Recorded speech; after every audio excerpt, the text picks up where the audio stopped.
ever opened up a novel and you've seen the title page and the dedication page, and then there was a quote from a famous person before getting into the actual story? Is this actually legal for these authors to be doing? Let's talk to everybody's favorite IP and entertainment lawyer, Tony, to find out more. My name is Tony Iliakostas. I'm an adjunct professor of entertainment law and IP at New York Law School, and I have an Instagram, YouTube, and TikTok account called The IP Professor that's dedicated to all things intellectual property. Tony, I want to talk a little bit about putting quotes at the front of our novels. Oftentimes, authors will find a quote that kind of works with their book from a famous person or a thought leader, and they will take that and put it after their title page and their dedication before chapter 1. What's the legal side of this? So this is a great question, and I think there are many ways of navigating this.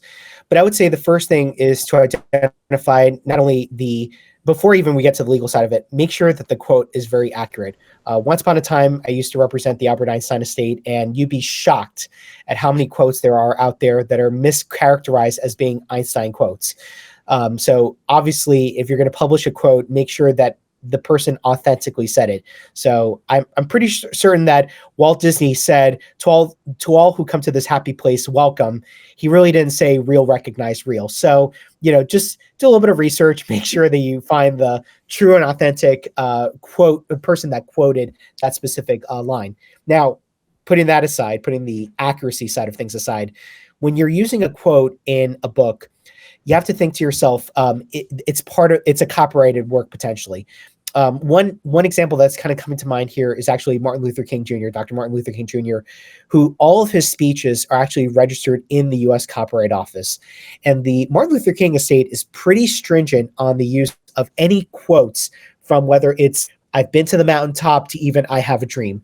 And surely if you're using it in some type of manner where it kind of qualifies as a quasi-promotional use, where you are using that quote to kind of like promote the theme or the general genre of the book that you're putting forth to your readers, that's something that I think it inevitably does qualify, I think, as some type of commercial use.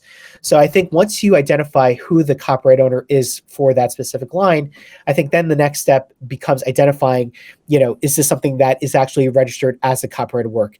And even if it's not, I still think that your best and probably the kosher way of doing things is to still contact the person that originated this quote and asking for permission. First, it's going to be a good way to build a little bit of PR because maybe the person that you're working with will help promote your book.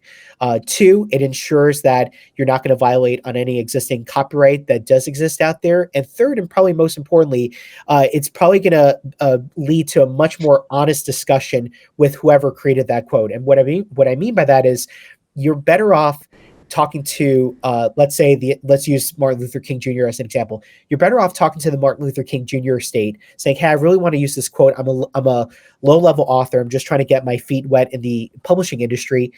They may be willing to work with you and respect the fact that you're contacting them for permission.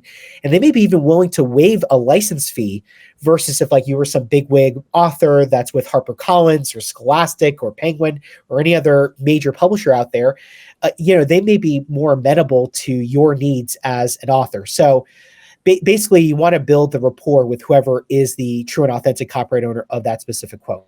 But again, it's all going to start with identifying who that copyright owner is. If it's a living person, you contact their PR team or their management. If it's a dead celebrity estate or a dead person's estate, that's something that would be worthy of contacting the estate for that permission. Now, one thing I will say is there are plenty of quotes out there that are in the public domain that have kind of served as maxims in this world. So one that commonly comes to mind is what doesn't kill you makes you stronger by Friedrich Nietzsche. That's the kind of thing that you don't need to worry about the permission. That's in the public domain. Everybody's been using it since God knows when. That's the kind of thing where you could kind of get away with using it in a book without any sort of legal ramifications associated with it. So maybe there is a world as an alternative option, finding quotes that definitively are in the public domain that have been out there for eons, centuries, that you can incorporate in your book.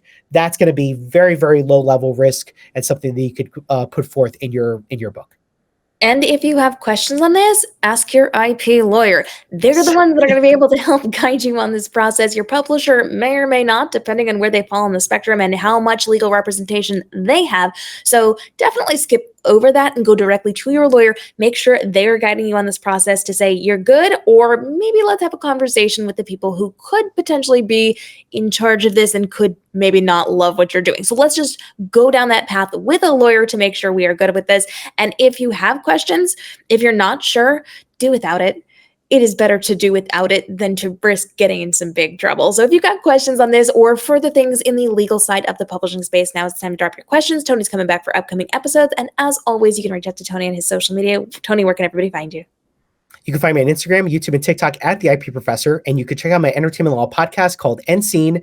New episodes drop every Friday on Apple Podcasts, Spotify, or wherever you listen to podcasts. Drop your questions about the legal side of the publishing industry down below, and your questions on anything related to the publishing industry. We are dropping videos every single day helping you navigate the world of publishing, from your writing to your publishing to your marketing, to make this your most profitable and most stress-free year ever. We want to help you along your publishing journey or your reader journey, so now is the time to drop those questions. I'm your resident multi-time best-selling author, and I bring in tons of fantastic guests to get those questions answered for you, so now is the time to let us know. Big, small, silly, really serious, whatever your question is, we want to make sure we're getting it answered, because everybody deserves to be able to move forward in this world without that fear or lack of knowledge, so that they can make informed decisions. We want to help you along your way. So get the questions down. We'll see you in the upcoming episodes.